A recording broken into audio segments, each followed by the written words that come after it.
ऐसे वेदज्ञ विद्वानों का हमें सानिध्य प्राप्त होता है तो वहाँ की जो आत्माएं होती हैं, वहाँ के जो भद्र पुरुष होते हैं, बड़े सौभाग्यशाली होते हैं।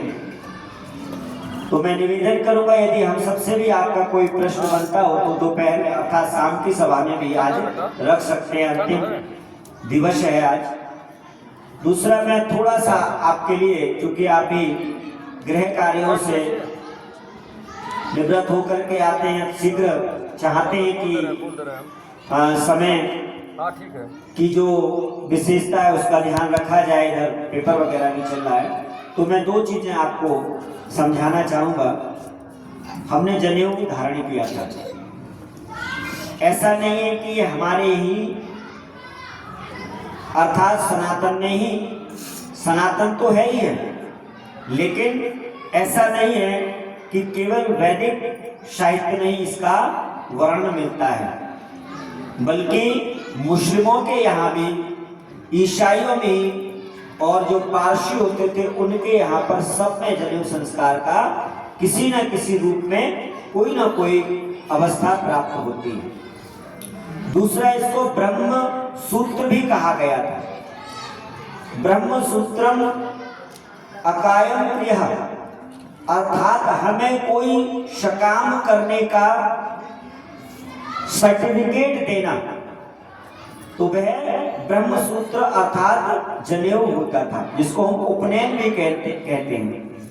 दूसरा, एक मैं बताता हूं कि द्विज अर्थात जनेऊ पहनने के बाद हम क्या बनते हैं? द्विज बनते हैं।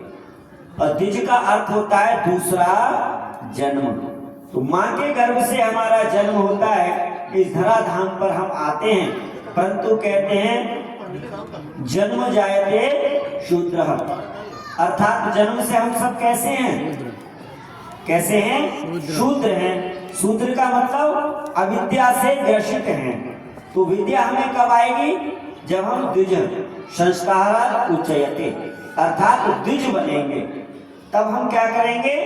विद्या अध्ययन करेंगे। तो उसके लिए भी हमें जनेऊ की उपयोगिता, अर्थात दूसरा, 3 ऋण हमारे ऊपर जो है, ये विशेष हमारे ऊपर जो कर्ज है, प्रत्येक व्यक्ति को बड़े ही वेग से, बड़े ही मनोभाव से तत्पर रहना चाहिए। क्या? कि सबसे पहला ऋण हमारे ऊपर है ऋषि ऋण। क्या ऋण है? ऋषि ऋण, ऋषियों का ऋण। यदि ऋषि ना होते, वेद ज्ञान हमें ऋषियों के माध्यम से नहीं मिलता, तो हम कैसे होते?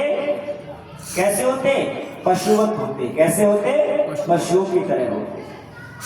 बड़ा उपकार है ऋषिवर का, ऋषिदेव दयानंद का हम पर, जो पुनः भूली हुई व्यवस्था के लिए हम सब हमारे बीच में रखे लाए। 200 वर्ष पहले, लगभग 150 वर्ष, 200 की जयंती भी हम ऋषिवर की मना रहे हैं, और 150 वर्ष आज समाज की स्थापना को हो रहे हैं। तो उस उपलक्ष्य में भी हम 24-25 बड़े धूमधाम से पूरे भारतवर्ष नहीं विश्व में ईश्वर का गुणगान कर रहे हैं। तो जो देव ऋण है, उसके लिए हमें ऋषियों का ऋण, ऋषियों का ऋण प्रथम। दूसरा, पितृ ऋण है हमारे पास। हम पर क्या है? पितृ ऋण है। पितृ ऋण माता पिता का जो ऋण है, उसके लिए भी हमें अपने जीवन में चुकाना चाहिए। और तीसरा ऋण है हमारा, तीसरा ऋण है देव ऋण, अर्थात देवताओं का ऋण। अब देवताओं का ऋण कब? जब हम विद्या अध्ययन करने के बाद गृहस्थ को छोड़ते हैं। गृहस्थ को छोड़ने का मतलब ये हो रहा है कि हम वानप्रस्थ धारण करते हैं, संन्यास धारण करते हैं, तब हम समाज के लिए जीते हैं, राष्ट्र के लिए जीते हैं। तो उस अवस्था में ये 3 ऋण जो हमारे ऊपर हैं, ऋषि ऋण, पितृ ऋण, देव ऋण, ये 3 धागे हमें प्रतिक्षण याद दिलाते हैं, आगाह करते हैं कि आप इनके प्रति तत्पर रहिए। छोटी सी बातें कहकर के अपनी वाणी को विराम दूंगा। कहा गया है स्वर्ग कामो यजेत, अर्थात आप सुख चाहते हैं, संपत्ति चाहते हैं, धन चाहते हैं, विद्या चाहते हैं, शरीर बलिष्ठ चाहते हैं, निरोगी रहना चाहते हैं, घर में शांति चाहते हैं, राष्ट्र में उन्नति चाहते हैं, वैभव चाहते हैं, श्री चाहते हैं, यश चाहते हैं, तो उसके लिए केवल एक काम बताया, क्या?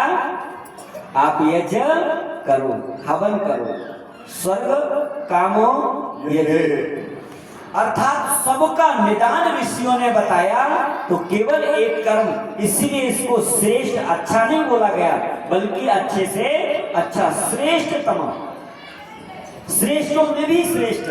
तो जो विचारकों ने, ऋषियों ने, मुनियों ने, ईश्वर की तरफ से जो विचार वैदिक मार्ग हमें मिला, वो ऐसे ही नहीं, वैज्ञानिक आधार पर उसका, तो वहां पर हम इसको, यानी सबसे सुंदर कर्म, सबसे श्रेष्ठ कर्म और सारे ऐश्वर्य की प्राप्ति अगर की जा सकती है, तो मैं एक ही शब्द में कहना चाहूंगा, आप यज्ञ से जुड़िए और आर्य समाज से जुड़िए, वेदों से जुड़िए, आर्य समाज के विद्वानों को सुनिए, क्योंकि सही रास्ता आपको आर्य समाज के वैदिक मंचों से ही बताई जाएगी। आपको भ्रमित नहीं किया जाएगा, बल्कि आपका समाधान किया जाएगा।